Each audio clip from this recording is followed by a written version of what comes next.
दोस्तों कुछ सवाल हैं जो बार बार आप लोग पूछते रहते हो, तो आज उसी सवाल को हम डिस्कस करेंगे।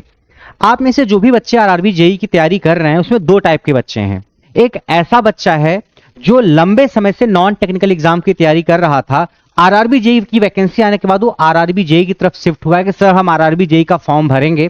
अभी तक हम टेक्निकल एग्जाम की तैयारी नहीं कर रहे थे, लेकिन अब हम आरआरबी जेई की तैयारी करेंगे तो हमको किस चीजों का ध्यान रखना है। तो जो इस कैटेगरी का बच्चा है वो सीबीटी 1 तो मैं मान के चल रहा हूं कि क्वालिफाई कर जाएगा, क्योंकि उसकी मैथमेटिक्स बहुत अच्छी है, रीजनिंग बहुत अच्छी है, फिजिक्स केमिस्ट्री बायो भी वो ठीक ठाक पढ़ाई होगा। तो ऐसा बच्चा जो लंबे समय से सीजीएल की, बैंक की, लेखपाल, पुलिस दरोगा या इन सारे एग्जाम की जो बच्चा तैयारी कर रहा है, वो बच्चा अगर आरआरबी जेई की तैयारी करता है तो सीबीटी 1 का हिस्सा उसका तैयार होगा। उसको साथ में अब सीबीटी 2 थोड़ा थोड़ा पढ़ना चाहिए, क्योंकि सीबीटी 2 में जो आपका टेक्निकल होगा 100 मार्क्स का, सीबीटी 2 की अगर हम बात करें, आपका 100 मार्क्स का टेक्निकल है। ये मान लीजिए इन्वायरमेंट है 10 नंबर की, कंप्यूटर 10 नंबर का, फिजिक्स केमिस्ट्री 15 की, जनरल अवेयरनेस 15 का और टेक्निकल 100 का। ये टेक्निकल जो है वो बच्चा कभी पढ़ा ही नहीं है। तो ऐसा बच्चा जो नया नया टेक्निकल एग्जाम की तैयारी स्टार्ट किया, अब तक नॉन टेक की तैयारी करता था, उस बच्चे को साथ साथ टेक्निकल की तैयारी भी करनी चाहिए। क्योंकि पिछली बार का अगर मैं एक्सपीरियंस देखूं, जो 2018-19 में वैकेंसी आरआरबी जेई की आई थी, सीबीटी 1 का एग्जाम आने के बाद और सीबीटी 2 का एग्जाम होने में 15-20 दिन का ही गैप था।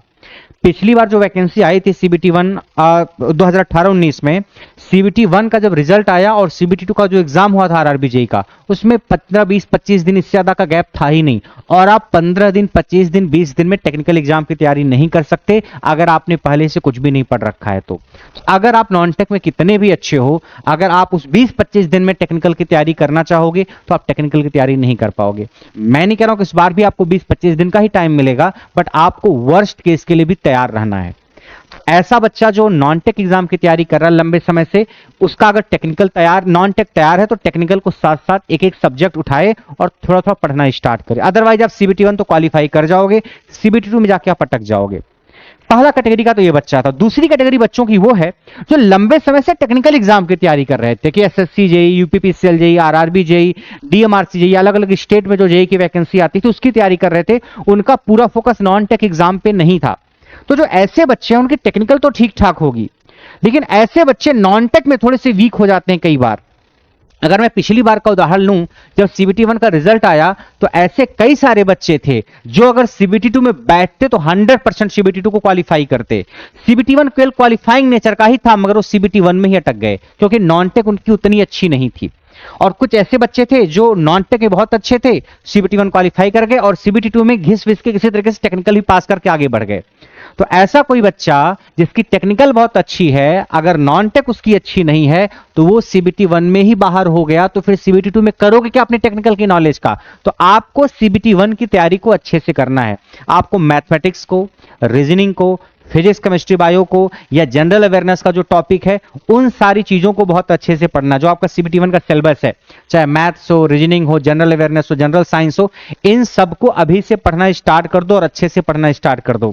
अगर आपने पिछले साल, 2 साल, 3 साल से टेक्निकल एग्जाम की तैयारी की है, तो आप अगर महीना, 1.5 महीना, 2 महीना, 3 महीने का भी टाइम मिलेगा तो आप टेक्निकल को रिवाइज करके ठीक ठाक तैयारी कर ले जाओगे।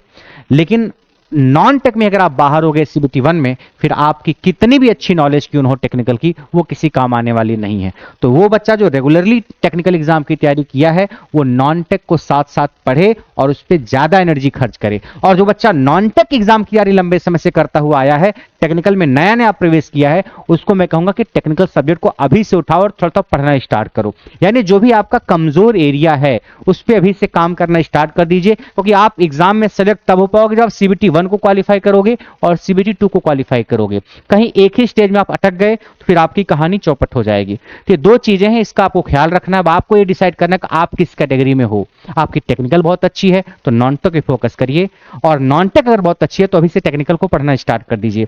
बाकी आपके जो बैचेज हैं, ये सारे बैचेज करियर वे लैब पे चल रहे हैं। इलेक्ट्रिकल ब्रांच का, इलेक्ट्रॉनिक्स ब्रांच का, मैकेनिकल ब्रांच का और सिविल ब्रांच का।